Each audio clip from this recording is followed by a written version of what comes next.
আপনার মেয়েকে বিয়ে দিয়েছেন ধরুন বাঁকড়া, উদাহরণ দিচ্ছি, বাবা রেগে যাবেন না। আপনার মেয়েকে বিয়ে দিয়েছেন বাঁকড়া, আপনার বউ আপনার মেয়েকে ফোন করেছে শীতকালে সন্ধ্যে 7টার সময়, হ্যালো, মেয়ের মা মেয়েকে ফোন করে বলছে, হ্যালো কি করছিস মা? তা মেয়ে তখন বলছে ওই রুটি করছি। তা জামাই কখন বাড়ি আসে মা? ওই আসে 11টা 12টার দিকে। তখন আপনার বউ আপনার মেয়ের মা মেয়েকে শিখিয়ে দিচ্ছে, তুই এক কাজ করবি, তো রান্না কমপ্লিট করে তুই একটু ঘুমিয়ে নিবি, আর জামাই যখন আসবে উঠে খাওয়া দাওয়া খাইয়ে দিবি। আচ্ছা ভাই আপনারা বলুন তো দেখি, একটা কমন সেন্স বলুন তো দেখি, শীতকালে রাত 9টার সময় যদি কোনো মেয়ে ছেলে কম্বলের ভিতরে একবার ঢুকে যায়, ওই মেয়ে ছেলেটা রাত 11টার সময় আবার কাঁচা ঘুমে উঠতে ভালো লাগে? আপনি মা, আপনি একটা ডাইনি, আপনাকে মা বলতে ঘৃণা লাগে, আপনি মা হওয়ার যোগ্যতা অর্জন করতে পারেননি। পেটে ধরলে মা হওয়া যায় না, জন্ম দিলে বাপ হওয়া যায় না, বাম্মা হতে গেলে অনেক দায়িত্ব আছে। 2 নাম্বার হযরত আলী বললেন, আচ্ছা বাপের অর্ডারটা কি বলে? মা ফাতেমা বলছেন, যেদিন আমি আপনার বাড়ি আসছি সেই দিন আমার আব্বা জান একটা কথা বলেছিলেন, ফাতেমা ফাতেমা আলীকে দ্বিতীয়বার ডাকতে যেন না হয়। তো আমি মরণ পর্যন্ত চেষ্টা করব আপনাকে আপনার এক ডাকে সাড়া দিতে। জোরে বলেন সুবহানাল্লাহ। আর আপনি কি করেছেন আপনার মেয়েকে? আপনার মেয়ের কথা শুনে জগাটা থানায় বধূ নির্যাতন কেস করেছিলেন জামাইয়ের বিরুদ্ধে, জামাইয়ের মাম্মার বিরুদ্ধে, জামাইয়ের ভাই বোনের বিরুদ্ধে। মেয়ে বলল শুনে নিলেন, বাড়ি থেকে ভাববেন, আমার এই কথাগুলো বাড়ি থেকে ভাববেন। চলো, এরপরে নবীজি বলেছেন, এই স্বামীরা, এই স্বামীরা তোমরা যেমন খাবে স্ত্রীদের তেমন খাওয়াবে, তোমরা যেমন পরবে স্ত্রীদের তেমন পরাবে। তাহলে প্যান্ট গেঞ্জি পরাতে যাবেন না, ওটা বলিনি। এরপরে নবীজি বললেন, তোমরা তোমাদের স্ত্রীদেরকে নিয়ে বেড়াতে বেরোবে। শুনে নিন, স্ত্রীকে নিয়ে বেড়াতে যাবেন, দীঘায় বেড়াতে যাবেন নিজের স্ত্রীকে নিয়ে, অন্যের বউ নিয়ে যাবেন না, নিজের বউ নিয়ে যাবেন। কথাগারে বোঝে না, খালি অন্যের বউ নিয়ে খালি ছুটতেছে, রাগ করবেন না। নিজের বউ নিয়ে বেড়াতে যাবেন, চিড়িয়াখানা, ভিক্টোরিয়া, জাদুঘর, তারামণ্ডল, আল্লাহ খুশি হবে, বউ খুশি হবে, বাচ্চারা খুশি হবে, আপনিও খুশি হবেন। নিজের বউ নিয়ে গেলে মনটা ফ্রি ভাবে ঘুরতে পারবেন। আর পরের বউ নিয়ে গেলে কি করবে জানেন? আমার মুখের দিকে তাকান, সব মুখের দিকে তাকান। পরের বউ নিয়ে গেলে খালি এমন করবে, চোরের মতো খালি এদিক ওদিক করছে। জানবেন বউটা অন্যের বউ, ওটা নিজের বউ নয়। বাস্তব কথা বললাম বাবা, কথাটা শুনতে হয়তো হাসি লাগলো, অতি বাস্তব কথা বললাম। চলো, 1 নাম্বার হলো স্বামী হিসাবে কতটা দায়িত্ব পালন করেছো। 2 নাম্বার কিয়ামতের 10টা প্রশ্ন হবে ছেলেদের। 2 নাম্বার হলো পিতা হিসাবে কতটা দায়িত্ব পালন করেছো পৃথিবীতে। আল্লাহর নবী বলেছেন প্রত্যেক পিতামাতার দায়িত্ব হলো ছেলে মেয়ের উপরে 3টে। 1 নাম্বার হলো কি? সুন্দর নাম রাখতে হবে। 2 নাম্বার হলো কি? ছেলে মেয়েকে লেখাপড়া শেখাতে হবে। 3 নাম্বার হলো কি? সঠিক সময়ে ছেলে মেয়েকে বিয়ের ব্যবস্থা করতে হবে। যদি সঠিক সময়ে ছেলে মেয়েকে বিবাহ না দেন, ওই ছেলে মেয়ে যদি ব্যভিচার করে, তোরে হাজী সাহেব বাপ, পাপের বোঝা তোমার ঘাড়ে পড়বে। বাস্তবটাই বলে গেলাম। এরপরে আসছি কিয়ামতের মাঠে আপনাকে প্রশ্ন করা হবে, ছেলে হিসাবে তোমরা দায়িত্ব পালন করেছো, ছেলে হিসাবে বাপের হক আদায় করেছো, মায়ের সেবা করেছো। শুনে নিন, আজকের বলে যাচ্ছি আপনাদেরকে, আগে ভালো ছেলে হন, পরে ভালো জামাই হবে। আগে ভালো ছেলে হন, পরে ভালো জামাই হবে। আমরা এখানে না কি হয়েছি জানেন? আমরা ভালো জামাই হতে পেরেছি, ভালো ছেলে হতে পারি। আমার শ্বশুর আমাকে বলে আমার জামাই খুব ভালো, আমার শাশুড়ি আমাকে বলে জামাই খুব ভালো, আর আমার বুড়ো বাপটা আমাকে বলে ছেলে জন্ম দিয়ে ভুল করেছি। অভাগিনী মাটা বলে এ ছেলে পেটে ধরাটা পাপ হয়েছে। এই ছেলে, যে বাম্মা তোমাকে ছোটবেলায় কোলে করে নিয়ে আব্বা আম্মা বলে, আব্বা আব্বা বলে গালে চুমা দিল, তুমি কি এমন কাজ করলে, কার মাধ্যমে তাকে কষ্ট দিলে, সেই বাম্মা তোমাকে আব্বা বলে ডাকে না? বাড়ি থেকে ভাববে 75 বছরের বুড়ো বাপটা যদি 50 বছরের ছেলেকে একবার আব্বা বলে ডাকে, জানবেন ওই ডাকটা হলো জান্নাতি ডাক। জোরে বলতে বলতে বাপ কোনদিন আব্বা বলে ডেকেছে? সেই রকম মানে যোগ্যতা অর্জন করুন, সেই রকম যোগ্যতা অর্জন করুন। শ্বশুর জামাইকে আব্বা বলে ডাকে, ঠিক না বেটি? শ্বশুর জামাইকে ডাকছে আব্বা বলে। শুনেনি, শ্বশুর তোমার বাপ হয়েছে 20 বছর পরে তার মেয়ে দেবার কারণে, শাশুড়ি তোমার মা হয়েছে 20 বছর পরে তার মেয়ে দেবার কারণে, আর তোমার বাপ আর মা হয়েছে যেদিন তুমি মায়ের পেটে এসেছিলে সেই দিন থেকে। কোরআনে বলা হয়েছে ইয়াসআলুনাকা মাযা ইউনফিকুন কুল মা আনফাকতুম মিন খায়রিন ফালিল ওয়ালিদাইনি ওয়াল আকরাবিন। আল্লাহ পাক কোরআনে বলেছেন কি টাকা পয়সা সর্বপ্রথম তোমরা ব্যয় করবে, বুড়ো বুড়ি বাম্মার পিছনে ব্যয় করবে, আল্লাহ খুশি হয়ে যাবে। অসুবিধা হচ্ছে বাবা? এবার শেষের পথে নিয়ে যাবো চিন্তা নেই। একবার দরুদ শরীফ আল্লাহুম্মা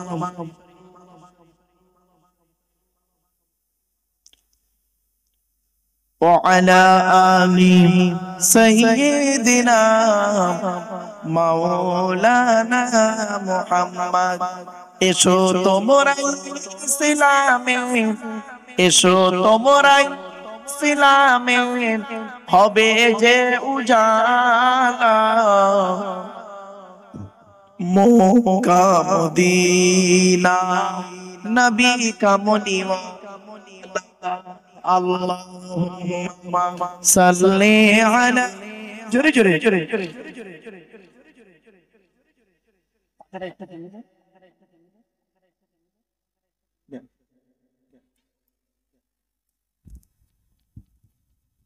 আমার বাপেরা।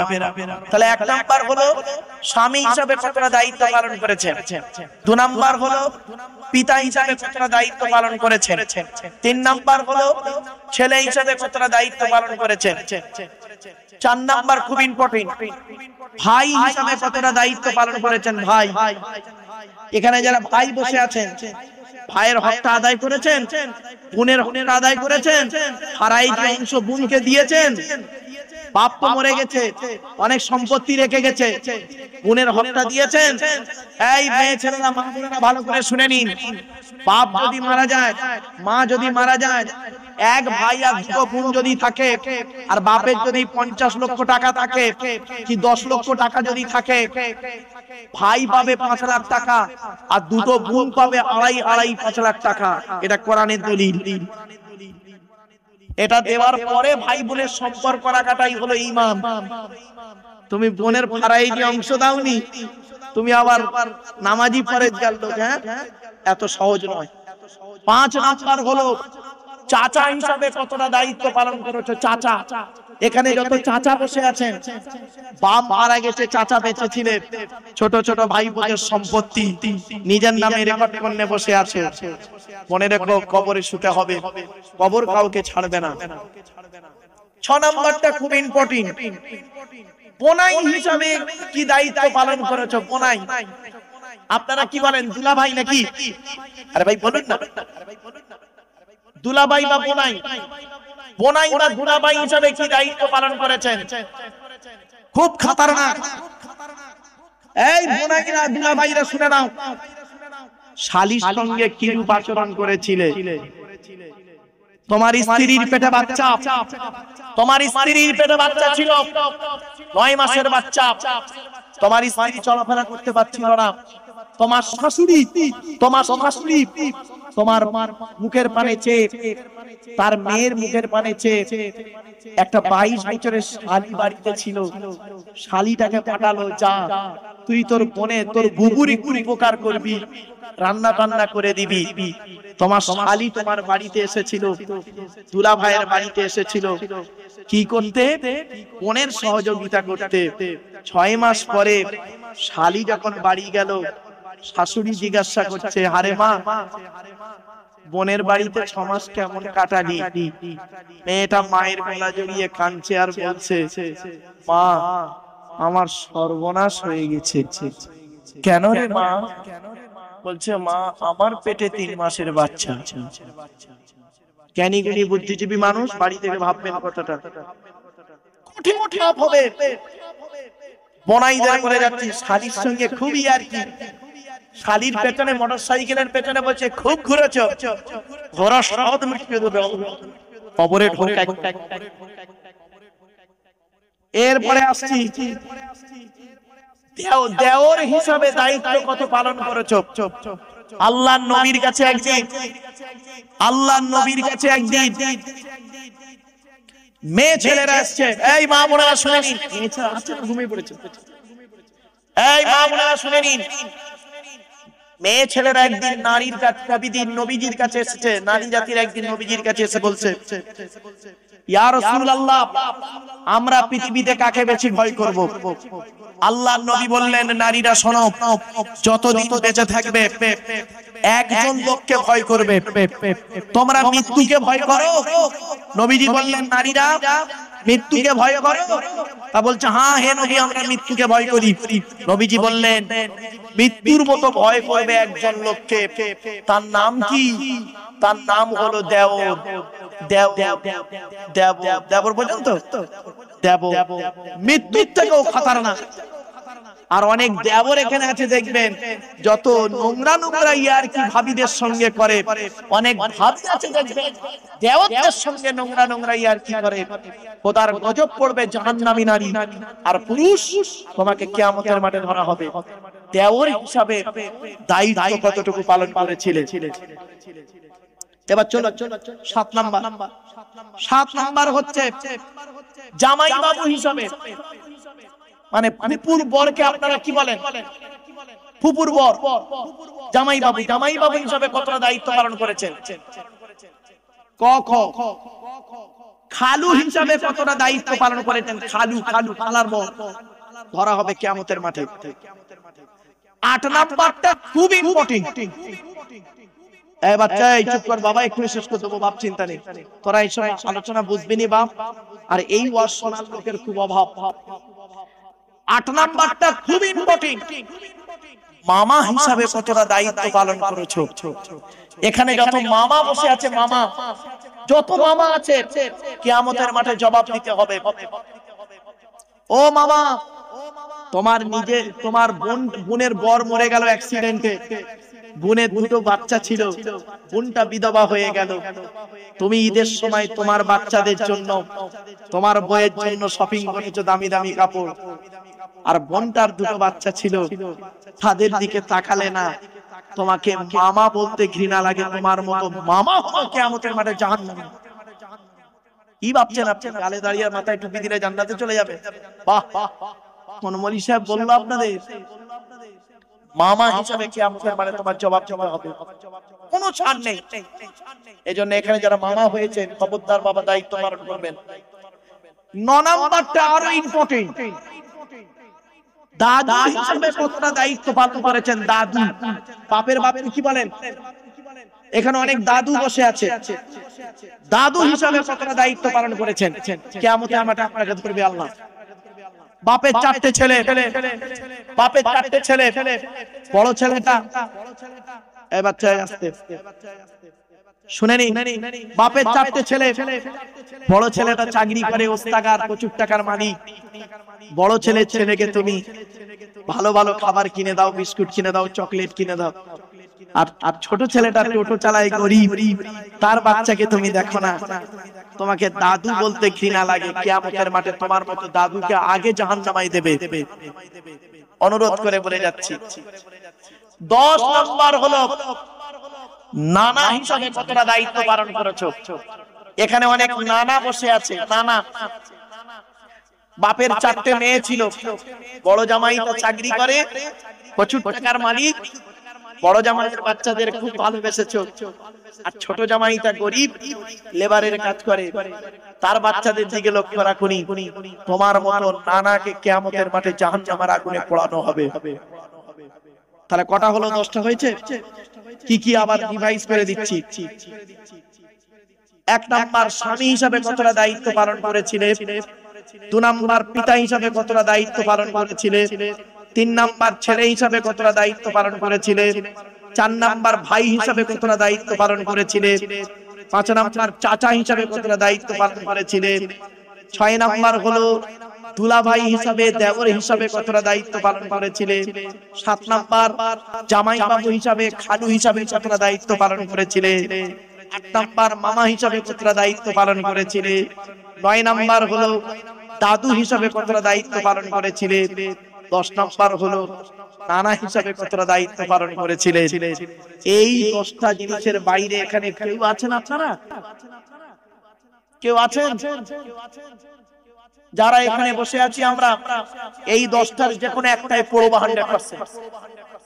দেখুন, হয় ছেলে, নয় বাপ, নয় ভাই, নয় চাচা, নয় স্বামী, নয় বোনাই, নয় দেও, নয় খালু, নয় জামাই বাবু, নয় মামা, নয় দাদু, নয় নানা।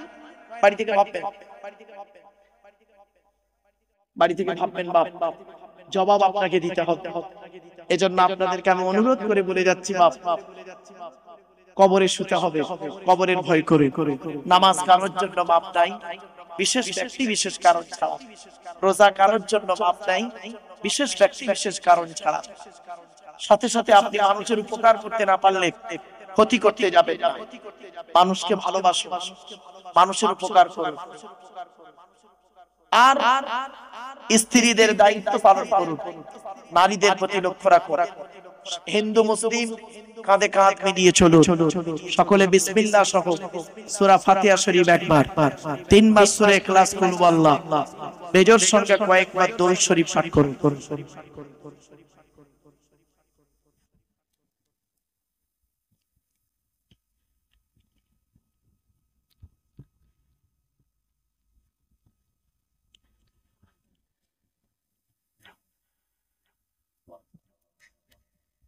কোরআন খতম 113 বার, 114টা কোরআন খতম হয়েছে। জোরে বলুন সুবহানাল্লাহ।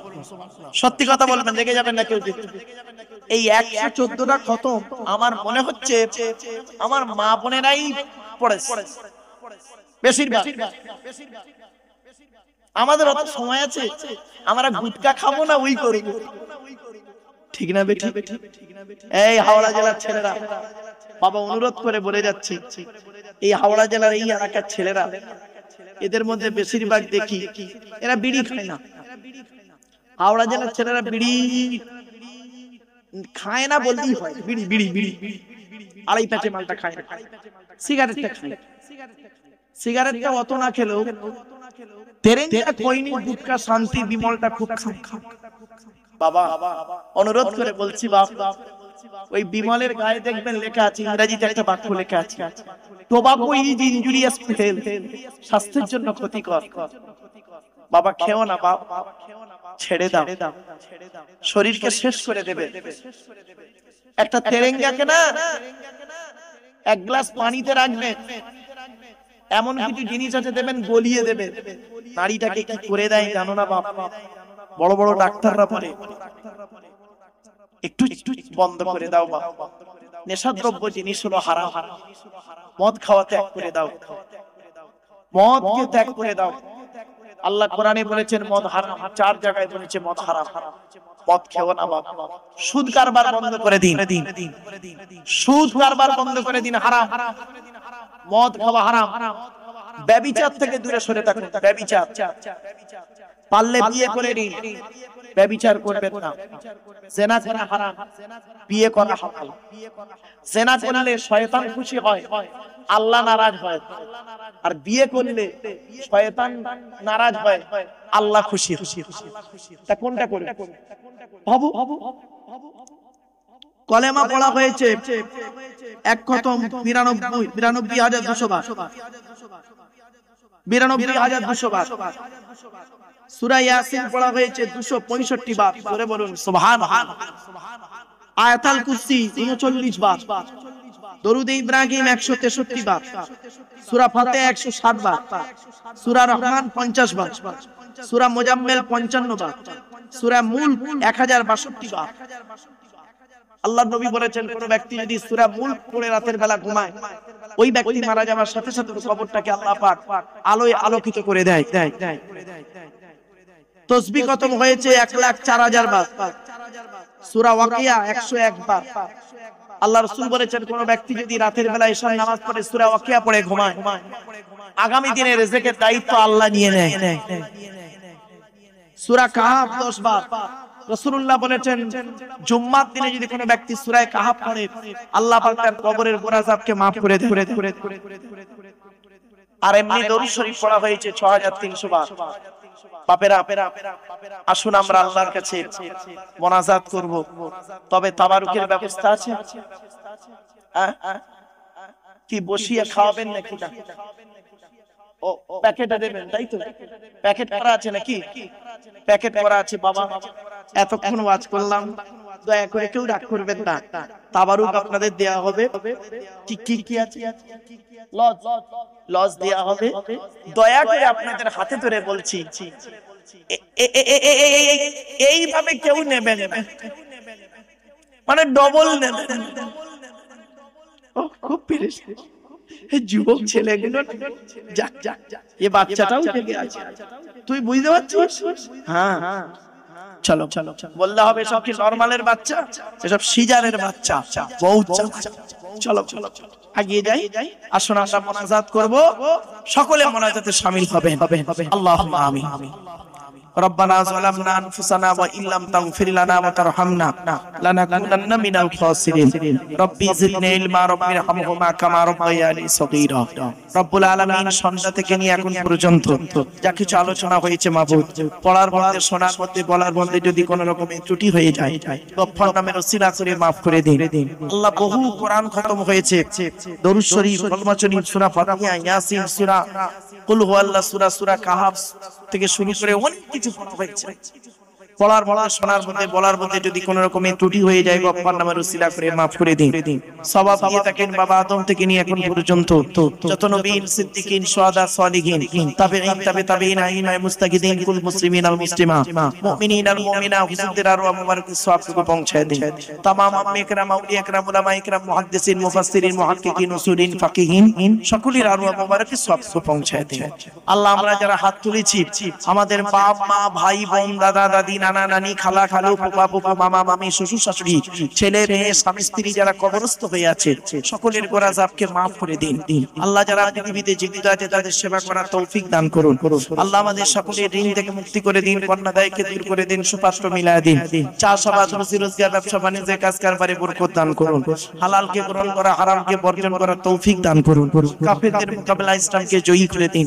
ভাই ভাইয়ের মহব্বত, স্বামী স্ত্রীর মহব্বত, বাপ বেটার মহব্বত, পাড়া প্রতিবেশীর মহব্বত, ভক্তি শ্রদ্ধা সম্মান বজায় রাখার তৌফিক দান করুন। আল্লাহ আমি অধম গুনাহগার, আমার সঙ্গে কত আলিম হাফেজ, হাজী গাজী, জ্ঞানী গুণী, বুদ্ধিজীবী মানুষেরা, বাবাজিরা, যুবক ভাইরা, স্নেহের কচি কচি বাচ্চারা, মা বোনেরা হাত তুলেছে। আল্লাহ যার হাতকে ভালোবাসেন তার হাতের ওসিলা করে আমাদের দোয়াকে কবুল করে নিন। যে যা উদ্দেশ্য নিয়ে হাত তুলেছেন সকলের মনের কামনা বাসনা মনে মনে আল্লাহর কাছে চান।